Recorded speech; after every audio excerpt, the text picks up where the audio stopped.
So I have a real issue with Megan Thee Stallion, especially after these recent antics that she was doing online. Cause it's one thing if you're defending yourself and trying to defend your image and all that, but it's another thing if you just put out false information to try to make the narrative go your way, while calling official sources fake news and all that. And I saw this from the very beginning, from the start of this case. Remember when this case first happened like a year and a half ago, or maybe even 2 years by now? Megan Thee Stallion, she came out saying Tory shot her, even though she admitted to lying to the police saying she stepped on glass. But once she went on Instagram Live saying straight up that Tory shot her, nobody, and I mean nobody, wanted to associate themselves with Tory. Cause this was during quarantine and he had that quarantine radio where he was pulling mad views on there, to a point it peaked at 350,000 people one time, and celebrity after celebrity would want to be on there. But once it got vilified by Megan Thee Stallion of him shooting her, them viewers would dip away, no celebrities wanted to be on there or nothing. And personally, in my opinion, I always had an issue with that, cause this isn't a Rihanna and Chris Brown situation where there's blatant evidence, or even a case like OJ where he beat the case off of a technicality. In this case, there's literally no blatant proof of Tory Lanez shooting Megan, and the court case decision itself haven't even been made yet. So I always just felt some type of way about people straight up accusing him, where he didn't even speak up about anything about this until he dropped this album, which is like a week or two after she accused him of doing this. Now if Megan Thee Stallion is really a victim, justice should be served, and Tory Lanez deserved to be put in jail for that. But imagine if the case get called back saying that Tory is innocent. What will be his justice? A simple apology or a sorry after all the scrutiny he's been through? Like, come on now. While Megan Thee Stallion, she'll still get to go on with her career with no repercussions. And I'm trying to be fair about this too, that's why I'm looking at it from both sides. But I just want to put awareness out there that this case isn't solved yet, even though a lot of people seem to believe that Tory's guilty. And it's not helping the Megan Thee Stallion's case that she's trying to play the victim all the time and doing blackball tactics to other artists to make sure they don't work with Tory. Cause it's like in one moment you want to play the victim and act all innocent, but in the next moment you want to control everything and make sure everything run through you, which will probably just cause more people in the industry not to mess with you. Cause just based off how I view Tory, he seemed like a likable dude. I never really saw him cause problems with any other artists or have beef with them. But you on the other hand, I heard countless stories of you trying to get Tory out of here and being mad as hell at other artists for working with Tory, even though they don't got nothing to do with the situation that you and Tory was in. But what put the nail in the coffin with you in this Tory situation was when you came at Akademkis for him breaking the news and giving an update on the jury trial that didn't go in your favor. You started calling him fake news and saying that you was on Tory's payroll. Like, dang, bruh. And you know Akademkis, he don't like being called fake news and none of that, so he definitely went off on Twitch to share how he feel about Megan Thee Stallion calling him that. Me,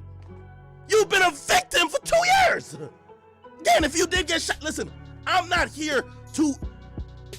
like litigating this case. I'm going off facts. Just don't be coming at niggas who's saying factual shit. Maybe the factual shit I'm saying doesn't appease your timeline or what your story is. By the way, I reported things in terms of what you said or whatever that didn't probably appease Tory. You know what Tory got to do?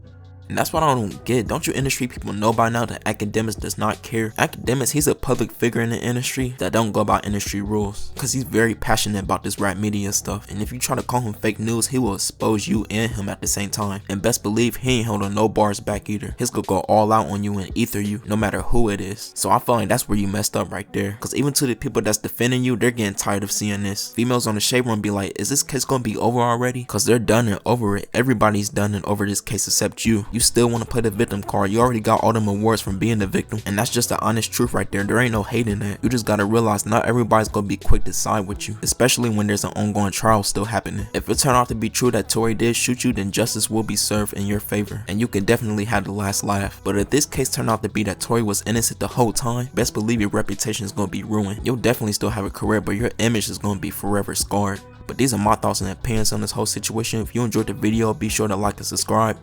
Have a nice day.